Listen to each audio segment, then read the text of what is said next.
नमस्कार, आदाब, शुभ प्रभात। मैं धनंजय कुमार, असिस्टेंट प्रोफेसर महिला कॉलेज चाईबासा से। आज हम क्लासिकल नृत्य की अगली कड़ी में पहुंच चुके हैं। जैसा कि आप जानते हैं, पिछले कड़ी में हमने भरतनाट्यम, कुचिपुड़ी के बारे में पढ़ा। आज हम पढ़ेंगे ओडिसी नृत्य के बारे में। तो आइए चलते हैं हम ओडिसी नृत्य की। ओडिसी नृत्य के बारे में जानने से पहले थोड़ा सा पीछे और चलते हैं। ओडिसी नृत्य उस राज्य का नृत्य है, ये डांस फॉर्म है जो पहले कलिंग के नाम से बहुत प्रचलित था, जिसे आज उड़ीसा के नाम से हम सब जानते हैं। तो ओडिसी नृत्य उड़ीसा का एक क्लासिकल नृत्य है। इतिहासकार का ऐसा मानना है कि इस नृत्य का प्राचीन से ही अवशेष मिलते आ रहे हैं, चाहे वो बौद्ध हो या जैन मंदिर हो, उसकी गुफा हो, चाहे उदयगिरी, खंडगिरी, इस सारी गुफाओं में चित्रकारी, उसमें से इस नृत्य के अवशेष, चित्रांकन उस पर अंकित। इसके अलावा अगर हम बात करें उड़ीसा की राजधानी भुवनेश्वर की बात करें, वहाँ भी वेंकटेश मंदिर है, पुरी के जगन्नाथ मंदिर है और सूर्य मंदिर है, कोणार्क, नट मंडप है। इन सभी में असंख्य प्रमाण मिल जाते हैं ओडिसी नृत्य होने के।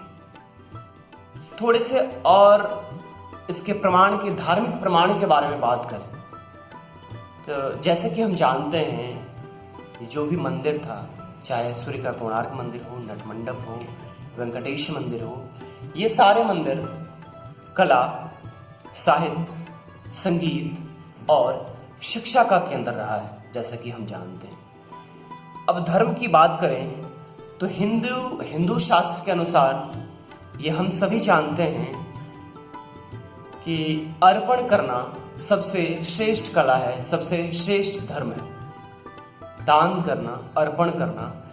इस कड़ी में ये उड़ीसा का ओडिसी नृत्य के बारे में हम जानते हैं। जैसा कि माना जाता है कि इस डांस फॉर्म का चर्चा नाच शास्त्र के में भी अलग अलग मेंशन है। 2nd सेंचुरी में उड़ीसा के एक महारी संप्रदाय के द्वारा चलाया गया एक ऐसा नृत्य जो महारी नृत्य कहलाया। महारी संप्रदाय के द्वारा चलाया गया नृत्य, ऐसा नृत्य जो महारी कहलाया गया, जो धीरे धीरे आगे चलकर ओडिसी नृत्य का रूप ले लेता है, जिसे हम सब जानते हैं ओडिसी नृत्य के रूप में। ये मूलतः शिव मंदिर में अर्पण के लिए, यानी शिव मंदिर में पूजा करने के लिए इस नृत्य का प्रयोग किया जाता था। और ये नृत्य देवदासी संप्रदाय के द्वारा विकसित हुआ, प्रचलित हुआ और उसका आश्रय प्रश्रय मिला। यह नृत्य संभवतः ऐसा माना जाता है कि नाच शास्त्र में ओड्रा नृत्य के नाम से प्रचलित है और ओड्रा नृत्य पे ही ये पूर्णतः आधारित है ओडिसी नृत्य। दरअसल अगर हम बात करें देवदासी, ये देवदासी होता क्या है? इसका सामान्य अर्थ है देवता का दासी, देवता का सेवक। वैसा सेवक वो पुरुष या महिला हो, मूलतः ज्यादातर महिलाएं ही होती थी। वैसी महिलाएं जो देवता की आराधना करती हो, उनकी सेवा करती हो, देवदासी या महारिस कहलाती थी और उसके नृत्य फॉर्म को महारी कहला जाता था। अब हम बात करें कि महारी किसे कहते हैं, तो वैसे नारियां, वैसे महान नारियां जिन्हें अपनी वासनाओं पर अधिकार हो, जिन्हें अपनी वासनाओं पर नियंत्रण हो, कंट्रोल हो, वैसी महिला जिसे अपनी वासनाओं को दमित करने की इच्छा प्रबल हो, वैसी महिलाएं महारी कहलाती थी और इससे विकसित नृत्य महारी कहलाते थे। वो महारी नृत्य आगे जाकर ओडिसी नृत्य का रूप ले लेती हैं और इसके गुरु को महारी पुवारी कहा जाता था।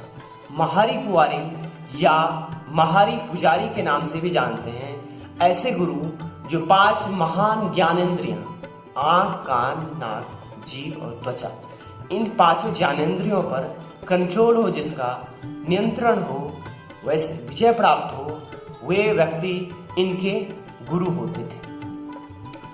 अब बात करते हैं देवदासी प्रथा की। तो देवदासी प्रथा लगभग 5वीं 6वीं शताब्दी से ही प्रारंभ हो चुका है देवदासी प्रथा, और धीरे धीरे वहाँ के तत्कालीन शिलालेख में भी ऐसा प्रचलित है कि देवदासी प्रथा कहीं है 4वीं या 5वीं, कहीं पे मेंशन है कि 5वीं या 6वीं शताब्दी से ही देवदासी प्रथा का शुरुआत हो गया। इसका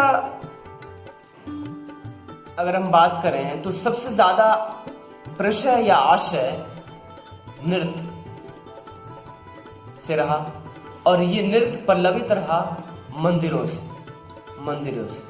क्योंकि देवदासी प्रथा जो था वो मंदिरों से ही चलती थी। हर एक मंदिरों में ही ये देवदासी प्रथा चला करता था।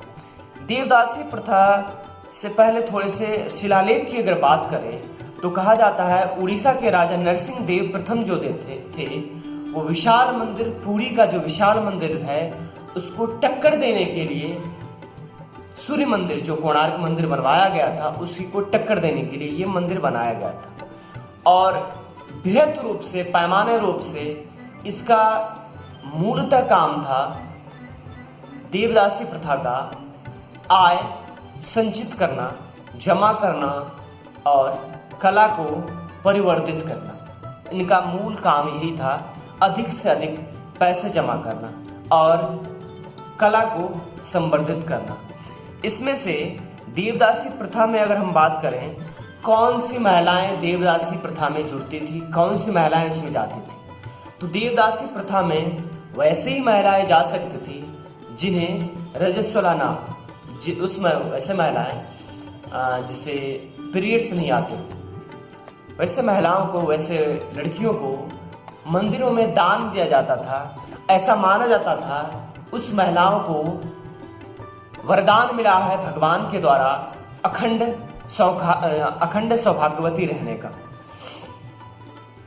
अब हम बात करते हैं कि इसके, अगर हम देवदासी प्रथा का पिक की बात करें तो 9वीं 10वीं शताब्दी में ये प्रथा अपने चरमोत्कर्ष पे था ये प्रथा।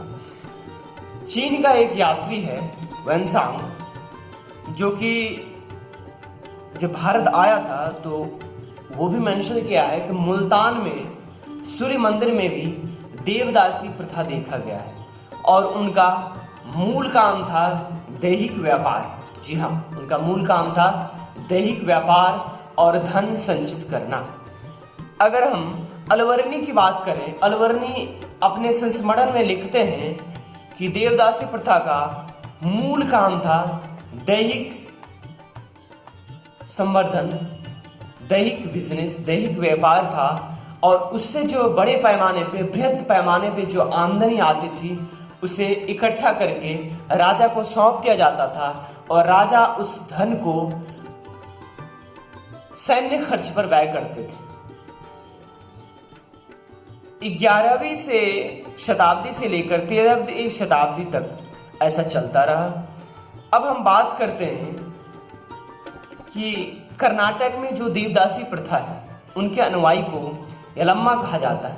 कर्नाटक में यलम्मा कहा जाता है। महाराष्ट्र में देवदासी प्रथा को, देवदासी महिलाएं को मुरली कहा जाता है, और पुरुष साथी को वाग्या कहा जाता है। भारत सरकार ने 1934 में एक उन्मूलन चलाया था, देवदासी प्रथा को हटाने की उन्मूलन चलाया था।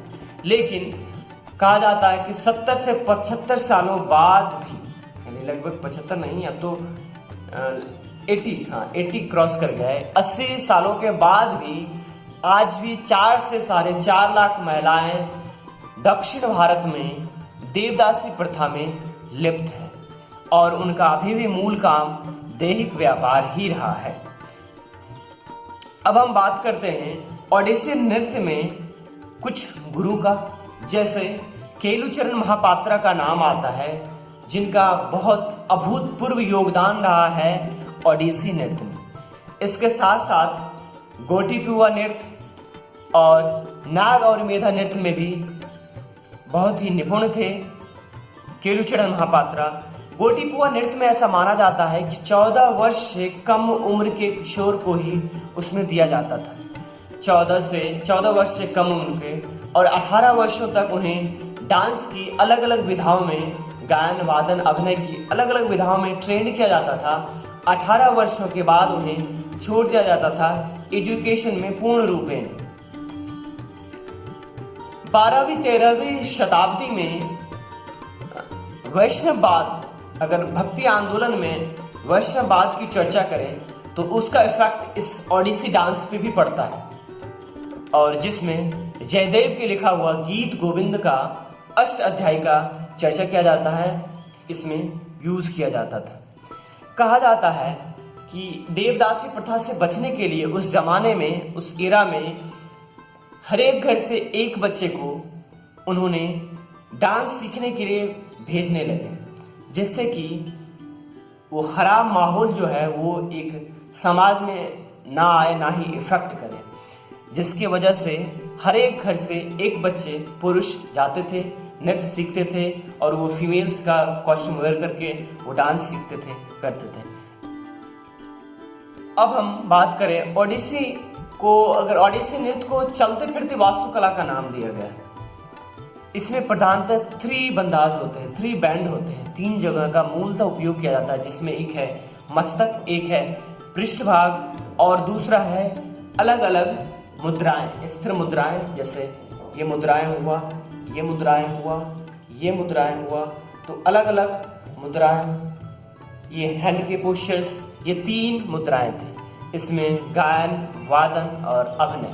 कहते हैं इसमें 2 चीज़ों का, नृत्य और अभिनय का समावेश रहा है, और अधिक से अधिक कृष्ण और राधा, उनके संबंधों की जटिलताओं का वर्णन किया गया है। इसमें से अगर ऑफिशियली गुरु माना जाए तो सबसे पहले गुरु माना जाता है, उस सबसे पहले गुरु में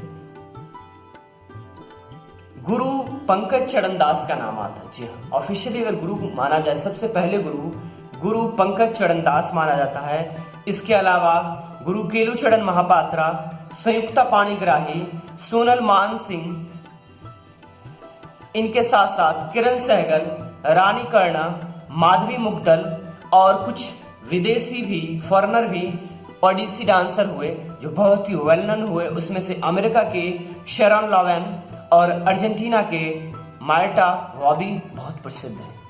अब हम इसमें यूज होने वाले वाद्य यंत्र की बात करें तो मूलतः इसमें पखावज, तबला, हारमोनियम, बांसुरी और झांझ जैसे वाद्य यंत्र का प्रयोग होता है। तो आज हम यहीं पे समाप्त करते हैं ओडिसी डांस।